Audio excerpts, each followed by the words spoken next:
What's up YouTube? This is Mirko1 and Dami Cook Daddy cooking series, and today we are gonna prepare a very simple, nutritious and tasty food which is not going to cost you a lot of money and effort. Let's call it simply pasta with rucola. So let's start. We are gonna need some pasta, in this case fettuccine or tagliatelle, of course some rucola, some meat. Over here I have some chicken breast with no skin. And as for spicing, we are going to keep this pretty simple, so I will use just a pinch of salt and black pepper, then some either sour or heavy cream, depend on what you get handy, a little of garlic, you can use ground or fresh, but I won't use a lot of this as my girlfriend believes this doesn't make my son feel very good. Then we're gonna need some dishes where to cook the pasta, where to wash the rucola, the meat and the pan. You can optionally use this miracle for washing the rucola, but it's okay to just use the sieve. Let's start. I wash my hands and start to put this fresh rucola to the centrifugal washer. It's a good idea to do this carefully as there can be a lot of vermin in the plants, not only in meat. So let me wash this properly. And I fill the pot with water and let it boil. To make it a little faster and cheaper, it's always a good idea to use the lid. Meanwhile, I wash the meat too. You can use almost any other meat if you want, for example turkey breast, turkey thighs and so on, or you can go even without meat, but my girlfriend demands it now while she's nursing our kid, so I just use it. And do not forget to recycle these plastic wrappings. Each pasta has its own timing. The best way to prepare it is to make it al dente, and so it's a good idea to check the label for the timing. This one says it needs some 6 to 7 minutes. I always try to set the timer for 1 minute less, because until I realize it and make all the necessary steps to take it out of the boiling or hot water, it can happen I could go easily over those 7 minutes and make it just too soft, so I prefer to cook it rather shorter time than any longer time. This is very important if you really want to make a good tasting pasta. Let's chop the meat. For this dish, it's a good way to chop it to really small pieces.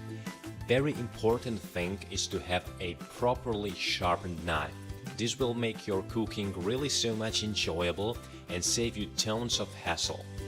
If there is any visible fat or pieces that you just don't like, for instance rest of bones or blood, tendons and so on, remove it. Even my knife isn't very sharp, I see. I think I need to go and get it sharpened. I used to be quite good at sharpening knives once, but it comes and goes, as everything. You just cannot be good at everything all the time. So chop these to pretty small cubes and I put them into this bowl. Okay, after the meat is chopped, I clean the space properly. I wash my hands and all the knives and everything. Do not forget to clean the handles. Once I read that it's a common mistake that people at kitchens tend to forget to do that, and then I realized I do the same and started to wash the handles as well. So the green stuff is now ready and dry, and so I put some olive oil onto the pan and start to cook it. Add the meat. It's a good idea to distribute the meat evenly and detached, so you then don't have to struggle with detaching of the individual pieces of the meat. And I add some water, which is my way how to cook the meat on the pan for the most of the times, because this enables me to use a smaller amount of the oil, or if I want even no oil at all, if I want less calories in the meal. The water will help to stew the meat and it won't get dry and will be juicy, and that's the way I want it for this meal. Put some salt and pepper on it. Now check the water for the pasta, and it's boiling now, so let's open the pasta and put it into there. Set the timer, in my case to those 6 to 7 minus 1 minute, which is some 5 minutes. Make sure that all the pasta stays under the water. Adjust the fire on the stove if necessary. I can flip the meat to cook it somewhat quicker, and I cover it with the lid again. Optionally, you can use some cheese on the top of this. Ideally, you can go for some kind of Parmesan, but I've got some shredded mozzarella cheese left in the fridge, so I'm gonna use this one. Again, it's thoroughly up to you. You have many options, and this adds the variety to your meals. Try anything new anytime, just make sure your wife or girlfriend and kid or kids accept what you want to add, and ideally check this up front if possible. I dry the green leaves in the dryer, and again, you can use spinach or some more different kinds of green leaves. You can either cook the greens or, as I've decided for this time, just use it fresh. And it's the pasta time. The timer came to its time. I usually do it in this way. I put some cold water into the sink and I plug the sink so the hot water doesn't go directly to the plastic piping. I will discharge that after its temperature is acceptable. Oh, the meat looks good. But if you are not sure and are really a newbie or just not sure, take a piece, ideally the thickest one, and take it to the chopping board, cut it in half, and you will see if it's white or pink. White is good, done. Pink, it needs more time to get white.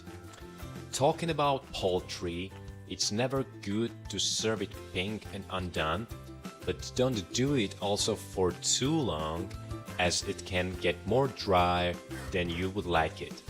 You will figure this out, I'm sure. Takes just some practice.